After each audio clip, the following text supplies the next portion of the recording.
So the first thing you want to do is you want to clean your celery. And so what I do is I soak the celery in water for about 15 minutes and then add some apple cider vinegar, about a teaspoon, add that to the water. And then you just let it sit. Then after 15 minutes, you're just gonna rinse it off real good. Okay, now we're ready to slice it up. We're gonna cut off the base. We don't juice that. Cut that off. Get rid of that. And then we're just going to slice it up in about 3 cuts, just so that we can get it into the juicer.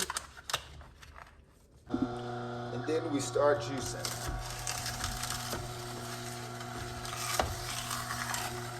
Get all that good celery juice.